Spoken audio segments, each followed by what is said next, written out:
Have you ever felt the need to just escape? To leave the noise of the city behind and step into a world that feels completely different, almost mystical? I found that feeling, and it's just a short ferry ride away from mainland Hiroshima. This place is Miyajima Island, and let me tell you, it's not just a destination, it's an experience that settles deep in your soul.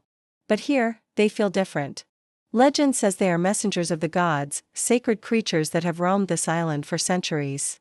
They wander through the streets, nap on the beaches, and approach you with a gentle curiosity that is both charming and a little mischievous. Untouchable symbol in the water. But as the tide recedes, the seafloor is exposed, and you can walk right out onto the sand and stand at the base of this colossal structure. You pass by ancient temples and unique rock formations. One of the most sacred spots is the Kizuno-hai, or the Hall of the Eternal Flame. This flame is said to have been burning for over 1,200 years, started by the Buddhist monk Kobo Daisher. I watched the floating torii gate shrink into the distance, its vermilion color glowing in the light of the setting sun. I left a piece of my heart on that island.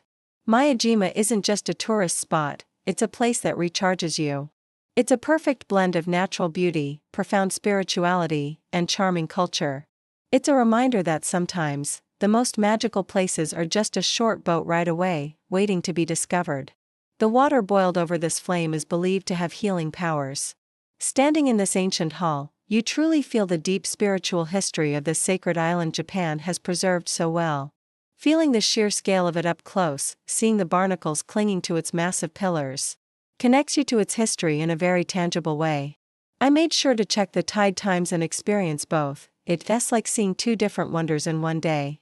A word of advice: hold on to your maps and any paper you have, because they'll happily try to nibble on them.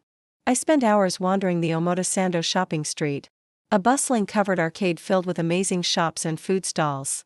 The island is famous for its fresh, plump oysters, grilled right in front of you and served with a splash of soy sauce and lemon. And you cannot leave without trying Momiji Manju, the summit.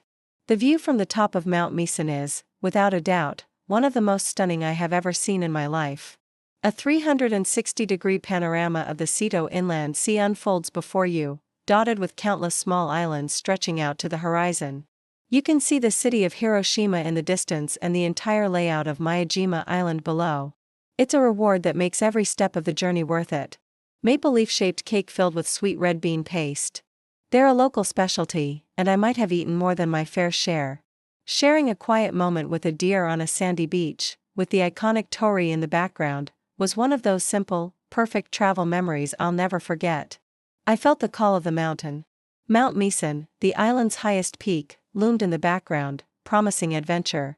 While you can hike the whole way, I opted for the ropeway, which offers breathtaking views as you glide over the pristine forest.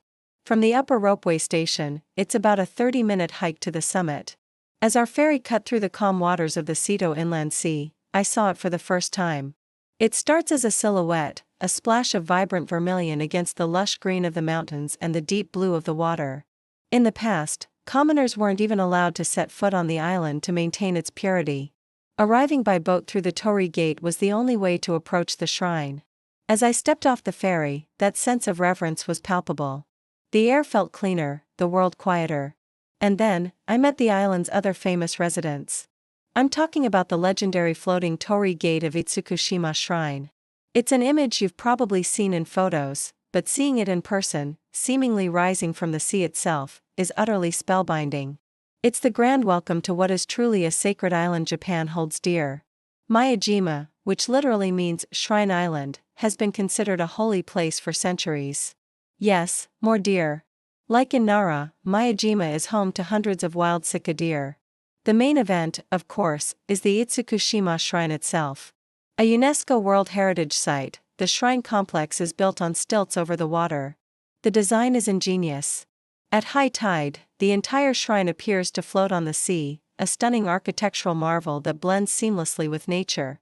Walking through its vermilion lacquered corridors, with the water lapping gently beneath the floorboards, feels like walking through a dream. The salty air mixes with the faint scent of incense, creating an atmosphere of profound peace. One of the most magical things about the floating torii gate is its dual personality. At high tide, it's an ethereal. But Miyajima is so much more than just a single shrine. It's a perfect Hiroshima attraction for a full-day trip. After indulging in the local flavors, the hike is incredible. And then, as the day came to a close and I boarded the ferry back to the mainland,